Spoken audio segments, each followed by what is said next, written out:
Easy steno YouTube channel पर आप सभी का स्वागत है। डिक्टेशन 5 सेकंड बाद स्टार्ट होगी।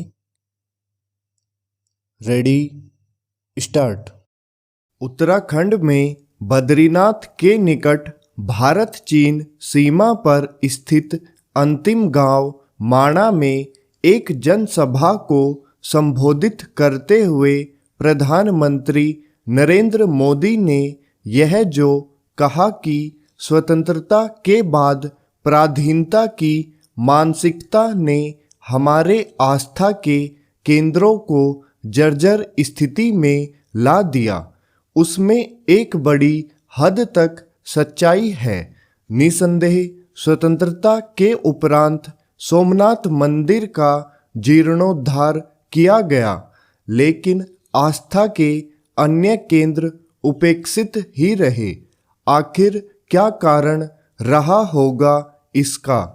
क्या अपनी संस्कृति को लेकर उपजी हीन भावना अथवा सेकुलरिज्म की वह विकृत अवधारणा जिसके तहत देश की समृद्ध सांस्कृतिक विरासत की अनदेखी करना आवश्यक समझा गया? कारण जो भी रहा हो, यह एक तथ्य है कि देश के विभिन्न भागों में स्थित आस्था के प्रमुख केंद्रों को विकसित करने और वहां तक श्रद्धालुओं की पहुंच बढ़ाने एवं उनके लिए समुचित सुविधाओं का विकास करने के काम को प्राथमिकता नहीं दी गई।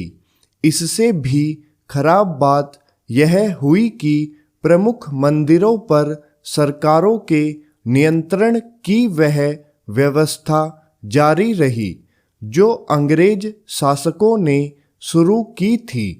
यह सही समय है कि मंदिरों को राज्य सरकारों के नियंत्रण से मुक्त किया जाए। आखिर जब अन्य समुदायों के धार्मिक स्थलों के संचालन में राज्य सरकारों का कोई हस्तक्षेप नहीं, तब फिर हिंदू समाज के मंदिर उनके नियंत्रण में क्यों रहने चाहिए? क्या यह एक देश दो विधान वाला मामला नहीं?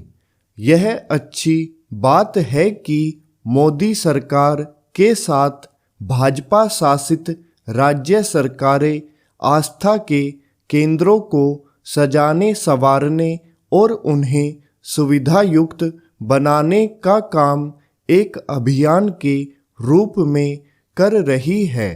यह स्वागत योग्य है कि अयोध्या में राम मंदिर के शिलान्यास और काशी विश्वनाथ धाम एवं महाकाल लोक के लोकार्पण तथा केदारनाथ धाम की तरह बद्रीनाथ धाम के पुनर्निर्माण की पहल के साथ देश के अन्य धार्मिक स्थलों के विकास को समुचित महत्व दिया जा रहा है।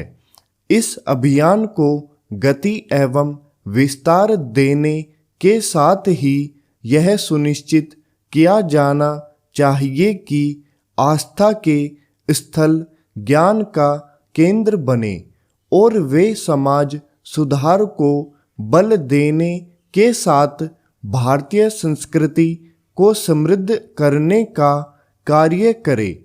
अतीत में ऐसा ही था। हमारे मंदिर संस्कृति के प्रमुख स्रोत थे। उनकी पहचान सामाजिक चेतना के केंद्रों के रूप में होती थी। वे समाज को जागरूक करने और उसे दिशा देने का काम करते थे। इस सब के अतिरिक्त उनकी अपनी अर्थव्यवस्था होती थी। उसकी सहायता से शिक्षा का महती काम होता था। देर से ही सही, अब जब आस्था के प्रमुख केंद्रों की सुध ली जा रही है, तब फिर सरकार और समाज को यह भी देखना होगा कि वे उस आभा गरिमा के साथ लोक कल्याण की उस भावना से लैस हो जिनके लिए वे प्राचीन समय में जाने जाते थे। इससे ही देश का उत्थान होगा। स्टॉप।